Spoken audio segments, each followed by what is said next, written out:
My girlfriend told me not to reach out to her unless she was the one to initiate contact. So, I respected that. Now, she's showing up at my job accusing me of being manipulative. I'm honestly confused and just need some perspective because I can't tell if I'm handling this in a healthy way or if I've completely lost my grip on the situation. My girlfriend, Celia, and I have been together for about 9 months. The first 4 were amazing. She was warm, attentive. She'd text me, "Good morning," every day, send random little things that reminded her of me, and FaceTime at night just to chat about nothing in particular. I felt genuinely seen, like I finally mattered to someone who wanted me around. But around month 5, something started to change. It was subtle at first. She began taking longer to reply to my messages. When I'd ask to hang out, she'd say she was busy but wouldn't try to make other plans.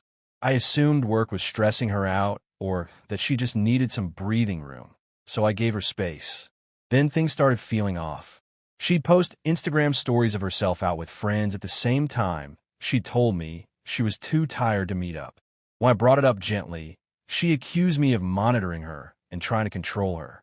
That really shocked me because that wasn't my intention at all. I wasn't trying to control anything. I just wanted to understand what was happening between us. About 6 weeks ago, everything kind of came to a breaking point. I asked her if she wanted to get dinner on Friday, and she didn't respond for 2 full days. When she finally did, her message said this: "Adrian, I need you to understand something because this is becoming really draining for me. You're smothering me with your constant need for attention and reassurance. I can't breathe in this relationship when you're always asking to see me or expecting me to reply right away." It was too much. From that point on, she said she'd be the one to decide when we'd spend time together. She'd reach out when she felt like talking. I was to stop contacting her unless she made the first move. That, according to her, was what she needed to be happy in the relationship. And if I couldn't accept that, maybe it was time to rethink the whole thing. I must have read that message at least 10 times, trying to figure out if I was missing something. Was I really being that overbearing? I scrolled back through our recent texts. In the past week, I'd sent maybe 5 messages. All of them casual, nothing clingy or desperate. At least, that's how it seemed to me. But maybe I just couldn't see my own behavior clearly. So, I brought it up with my friend Jonah. He's been with his girlfriend, Rebecca, for about 6 years, and I knew he'd give it to me straight if I was acting like some obsessive partner.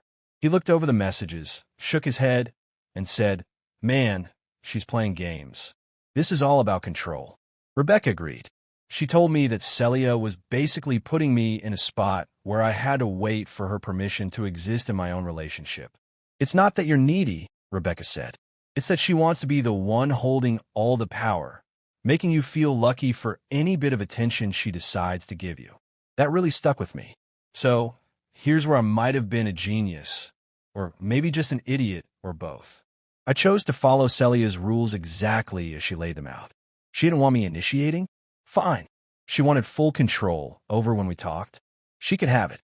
I turned off my read receipts, disabled the last seen status on WhatsApp, and muted her notifications. Not blocked, just muted. After that, I stopped altogether. No more good morning texts. No, how was your day check-ins? Nothing. I didn't do it to manipulate her or pull some kind of reverse psychology stunt. I honestly needed to take a step back and figure out whether I even wanted to stay in a relationship that made me feel like I had to tiptoe around someone, waiting for permission just to care about them. The first few days were tough. I kept instinctively picking up my phone, almost sending her a message before stopping myself. But instead of sitting there feeling miserable, I started focusing on other things. I hung out with Jonah and Rebecca more. Got back into the gym routine. Finally signed up for that woodworking class I've been thinking about for months. It's been close to 2 weeks now, total silence on my end. And honestly, her response has been surprising. Nothing. Not a single word from her either. That pretty much confirmed what I've been suspecting. She probably wasn't that into me anymore. And I'm slowly coming to terms with the idea that maybe it's just over, which is why I figure I'd share this on Reddit. Edit. Wow, didn't expect this to blow up like it did. To clear a few things up since a bunch of people asked, no, I'm not ghosting her.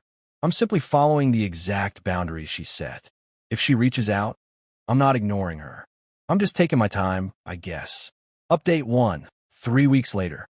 So, this post got a lot more attention than I ever thought it would. Thanks for all the insight, even from those who called me petty or passive-aggressive. A few people asked for an update, so here's where things stand now. The day after I made that post, my phone suddenly started lighting up with notifications, messages from none other than Celia. At first, it was a simple, casual, "Hey, what's up?" I didn't reply for about 6 hours. I was over at Jonah and Rebecca's place, helping them move some furniture, and honestly, I'd gotten used to not checking my phone every few minutes. When I finally looked, there were 3 more messages waiting for me, asking why I hadn't replied yet, and if everything was okay. I sent a short response. "Yeah, I'm good. Just been busy." Her reply came almost instantly. "Busy with what?" I chose not to answer that one, mostly because I didn't feel like narrating my day anymore. The old version of me would have jumped right into an explanation, giving her every detail the moment she asked. But the new me? I'm learning that I don't owe anyone a constant play-by-play of my life unless I want to share it. That's when things started to ramp up. Over the next few days, her texts came more often. "Why are you acting strange? Did I do something wrong? This is really immature, Adrian." That last one nearly made me laugh. The same person who told me I was smothering her by wanting to see her once a week was now calling me immature for doing exactly what she asked for. But what really caught me off guard was this. I wasn't mad. I wasn't even hurt. I just felt nothing. Indifferent. And that honestly scared me a little, because it made me realize how emotionally checked out I'd already become without fully acknowledging it. Last week, Jonah and Rebecca invited me over for dinner. At some point, Rebecca asked how I was handling everything. I told her the truth. I felt lighter. Like I'd finally dropped this constant weight of wondering whether I was doing something wrong, whether I was too much, or maybe not enough. And now that pressure was gone. "That's not what love is supposed to feel like," Rebecca said. And she was right. Around the 2-week point, Celia switched from texting to calling, actual phone calls. Whenever her name appeared on my screen, I'd get this strange mix of curiosity and fatigue. I finally picked up one of them, mostly because I figured we probably needed to talk eventually. "Where have you been?" she demanded. No greeting, nothing. "Around," I said. "Work's been busy. Been hanging out with some friends." "So, you're just going to pretend everything's normal? Like you haven't been completely ignoring me?" "You told me not to reach out unless you did first," I reminded her calmly. "That's exactly what I've been doing." There was a long silence before she went straight into defense mode. "I didn't mean for you to disappear completely. You're taking it too literally. You know I didn't mean it like that." But she did mean it like that, and we both knew it. She'd meant every word of that message. What she hadn't expected was for me to actually respect her boundaries. Or maybe she didn't realize that sticking to those boundaries would mean I'd start building a life that didn't revolve around waiting for her approval. "I don't know what you wanted to say, Celia," I told her. "You made the rules. I'm just following them." She tried a softer approach. "But I miss you. Don't you miss me?" If I'm being honest, not really. I missed the version of her from those first few months, but that person was gone. What I didn't miss was the constant tension, the second-guessing, the feeling that one wrong text might make me seem like too much. I told her I needed more time to think things over. She didn't like that response, and instead of accepting it, she just ignored it.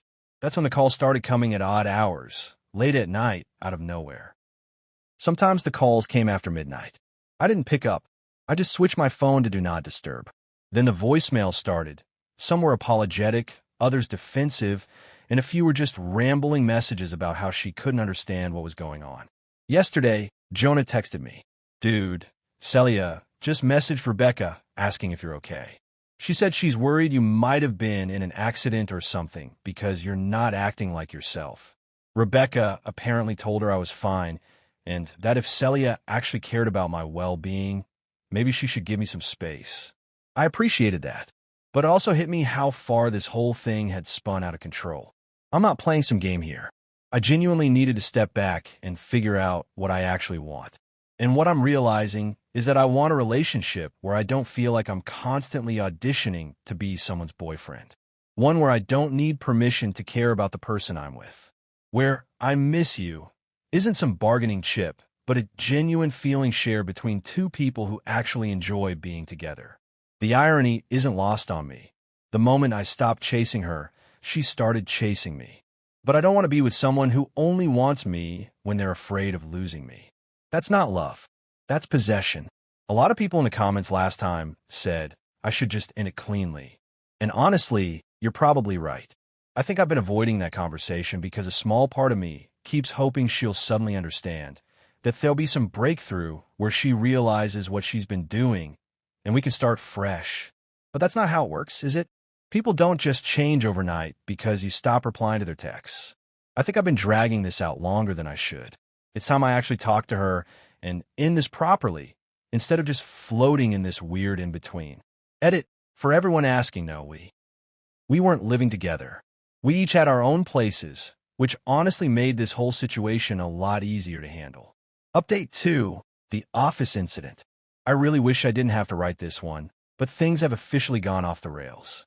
First, I want to address something many of you mentioned in the comments on my last post, that I needed to just rip off the Band-Aid and end things cleanly instead of letting them drag out. You were absolutely right. That was exactly what I planned to do this weekend. I had the whole conversation thought out, was going to suggest meeting somewhere public, neutral, and come and talk things through. But Celia kind of beat me to it. Yesterday, Thursday, I was at work in the middle of a team meeting about a project deadline. My phone was on silent, tucked away in my bag. The meeting ran long, close to 2 hours. When it finally wrapped up around 2:30, I checked my phone and saw 11 missed calls from Celia, along with a string of increasingly frantic texts. They started off pretty normal. Hey, can we talk? About 15 minutes later. Adrian, please. I need to talk to you. Then they started escalating. This is serious. Why aren't you answering? I'm really scared right now. And finally, fine. If you won't respond, I guess I'll have to come find you. That last one was sent at 2:15. I remember staring at the screen, thinking there's no way she actually meant that, right? And then Kelly from reception appeared at my desk. Adrian, there's someone here to see you. She says it's urgent. My stomach sank. I walked out to the front lobby, and there she was, Celia, dressed up like she had somewhere important to be, looking both anxious and determined. Our office has an open floor plan, so the reception desk is basically right at the front of our workspace. Kelly looked completely bewildered, and I could see a few of my coworkers at nearby desks pretending not to eavesdrop. Celia, what are you doing here? I asked, trying to keep my tone steady. You wouldn't answer your phone, she said, as if that somehow justified showing up at my workplace without warning. We need to talk. I was in a meeting, I told her. You can't just show up at my job like this. Well, you left me no choice, she snapped. You've been avoiding me for weeks, ignoring my calls, acting like I don't even exist. What else was I supposed to do? I was painfully aware that we were having this entire exchange in the middle of my office lobby. Everyone was definitely going to talk about it later. My boss could walk by at any second. A cold wave of anger washed over me. Not the explosive kind, but the sharp, quiet kind that comes with clarity. This was exactly the kind of boundary crossing I should have seen coming. Let's go outside, I said quietly. To my surprise, she actually listened. Thankfully, because otherwise I might have had to ask security to step in. We walked out to the parking lot, and the moment we were out of earshot of the building, she started in again. You're punishing me. That's what this is, she said. You're trying to manipulate me with this silent treatment, making me chase after you, making me look crazy. I'm not doing any of that. I cut in. You told me to stop reaching out first. I did exactly what you asked. Not like this, she snapped again, frustration showing on her face. I didn't mean disappear completely. You know that's not what I meant. Then what did you mean, Celia? I asked, because from where I'm standing, I've done exactly what you told me to do. You wanted control over when we talked, when we saw each other, and I gave you that control. Now you're upset because I'm not playing by your rules. That stopped her for a moment. I could see her searching for her next move, her expression shifting as she tried to find the right angle. Then her eyes started to well up fast. I just miss you. Is that really so wrong? She said, her voice trembling. I miss my boyfriend. I wanted to see you. And now you're making me feel like I'm being unreasonable for that. And that's when something inside me finally broke. I couldn't do it anymore. I couldn't stand there watching her try to use tears as a way to pull me back in. This isn't working for me, I said. My voice came out steadier than I felt. I don't want to do this anymore. Whatever this is, it's not working. She looked at me like I'd just hit her. So you're breaking up with me in a parking lot? After ignoring me for weeks. Yes, I said quietly. I'm ending something that stopped being a real relationship a long time ago. You wanted me on your terms, available when it suited you, invisible when it didn't. That's not a partnership, Celia. I don't even know what that is, but it's definitely not what I want. Her expression hardened. She switched tactics again, this time fueled by anger. This is exactly what I mean. You're being controlling. You couldn't handle that I needed some space, so now you're twisting it around to make me the villain. I'm not making you anything, I replied, surprised by how exhausted I sounded. I'm just done. Done feeling like I have to apologize for existing in your life. Done waiting for permission to care about someone who claims to care about me. Done with whatever mind game this has turned into. You can't just end this without even trying, she said.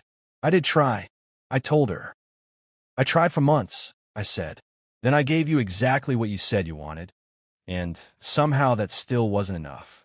So tell me, what version of me would ever be acceptable to you? She didn't have an answer, just stood there silent. I need to get back to work, I told her. She looked stunned, like she couldn't fully process that this was actually happening. As I walked away, she called after me. You're going to regret this. You'll realize what you've lost. I didn't respond. I didn't even look back. Maybe she's right. Maybe a few weeks or months from now, I'll look back and wonder if I made the wrong call. But right now, I finally feel like I can breathe, really breathe, for the first time in months. When I got back inside, Kelly was professional enough not to say anything, but I could feel the curious glances from around the office. I sent my manager a quick message, letting her know I'd just dealt with a personal matter, resolved, but potentially noticeable, in case any gossip started circulating. Jonah called me that evening. Apparently, Celia had messaged Rebecca again, a long rant about how I'd humiliated her, that I must be seeing someone else, and that's why I'd been distant. She even asked them to help her figure out who it was. Rebecca shut that down immediately, told her to leave both of them out of it. How are you holding up, man? Jonah asked. I thought about it for a second. Honestly, relieved. Kind of angry that she showed up at my job, but mostly just relieved. That took guts, doing it face-to-face like that, he said. I didn't really have a choice. She forced the conversation. Yeah, but you didn't cave, he said. A lot of people would have. I hadn't thought about it that way. I guess I could have let her talk me in circles again. Let her convince me I was the unreasonable one. Let the guilt drag me back in. Old me probably would have. But the new me? I'm finally learning that walking away from something that keeps. Walking away from something painful isn't the same as giving up. Sometimes, it's the only real way to win. Edit. Thanks to everyone for the support. And yes, I'll be letting HR know first thing tomorrow, just to have everything documented in case she tries anything else. A bunch of you mentioned that in the comments, and you're absolutely right. I need to protect myself. And no, I'm not worried about her showing up at my apartment. The building has security, and she's never had a key. Still, I appreciate everyone checking in. Final update, 3 months later. Hopefully, this will be the last time I have to talk about any of this. First off, there's been zero contact between Celia and me since that conversation in the parking lot. She made a couple of attempts the week after, a few texts I ignored, one email I deleted without reading, and then silence for about 2 weeks. After that, though, the social media campaign began. She never mentioned my name outright, but anyone who knew us could read between the lines. There were vague posts about narcissists who weaponize silence and emotional abuse disguised as boundaries. A few Instagram stories, too. Her crying on camera, talking about healing from toxic relationships. Rebecca sent me screenshots because she was worried Celia might take things further. The part that really threw me, though, was what came out about our mutual friends. Turns out, Celia had been feeding them an entirely different version of our relationship for months, painting me as this clingy, possessive boyfriend who couldn't stand her independence. When Rebecca called her out on the contradictions, Celia doubled down, said I'd manipulated everyone into siding with me. Rebecca told me things got heated during their talk. Apparently, Celia said she couldn't believe they'd side with a man over female solidarity and accused them of enabling abuse by staying friends with me. When Rebecca reminded her that she'd literally told me not to reach out and then got mad when I didn't, Celia's only response was, "He should have known I didn't mean it like that." They don't talk to her anymore. That was their decision, not mine. I never asked anyone to take sides, but when she tried to force an ultimatum, they made their choice. About 6 weeks after the breakup, I heard from another mutual friend that Celia had started seeing someone new, a guy she met at a bar. My friend hesitated to tell me, probably thinking I'd be upset, but honestly I wasn't. If anything, I just felt bad for him. Then, 2 weeks ago, word got around that they'd already split. Apparently, it followed the same pattern. Things moved fast. She was all in at first, then distant, then accused him of being controlling when he asked what had changed. The guy called it off after 3 weeks. And once again, Celia told everyone he was emotionally unstable, that she'd dodged a bullet. That's when it really sank in for me. None of this was ever about me. This is simply who she is. This is her pattern. And honestly, I'm just thankful I got out when I did instead of spending more years wondering what I kept doing wrong. But enough about her. Here's what actually matters. I'm doing great. Truly great. Not in that fake, I'm thriving way people say after a breakup while clearly falling apart inside. I mean, I wake up without that anxious urge to grab my phone first thing. I make plans without second-guessing if I'm being too much for wanting to connect with people. I'm just living. I've been spending a lot more time with Jonah and Rebecca. We've started having game nights, most Fridays. Sometimes it's just us three. Sometimes a few others join. It's refreshing being around friends who don't thrive on drama, who check in because they care, not because they're fishing for gossip or choosing sides. I even started dating again, casually. Nothing serious yet, and I'm not forcing it, but I went on a few dates with someone I met through that woodworking class. The contrast between that and my time with Celia was striking. We texted because we wanted to, not because one person demanded it or the other felt guilty if they didn't. We made plans, and both showed up excited to see each other. Simple things, the kind that should be normal, but after 9 months of tiptoeing around someone's moods, it felt life-changing. That didn't grow into anything long-term, but it reminded me what I actually want. Someone who doesn't treat my affection like it's a burden. Someone who enjoys being with me just as much as I enjoy being with them. A few of you said in the comments that she'd eventually try to come back, that people like her always do. You were right. About a month ago, she sent me a long, rambling message about how she'd been in therapy and realized she had. She said she'd been working through her attachment issues, that she finally understood the mistakes she'd made, and hoped we could talk things out. Maybe even try again. But the whole message felt rehearsed, like she was saying the right lines instead of truly feeling them. And honestly, judging by what I'd heard about her most recent ex, I don't think much has changed. I didn't reply, not out of spite, just because there's nothing left to discuss. That part of my life is done. My world feels smaller in some ways now. I've lost a few friends who were really more hers than mine, and there are places I don't visit anymore because they're too tied to those memories. But in the ways that matter, my life's actually gotten bigger. I have more time, more energy, more peace. I laugh easier, sleep better. I've been building things again, picking up my guitar, just existing without needing someone's approval to do it. To everyone who commented on my earlier posts, thank you. I'm good, and I gotta keep being good.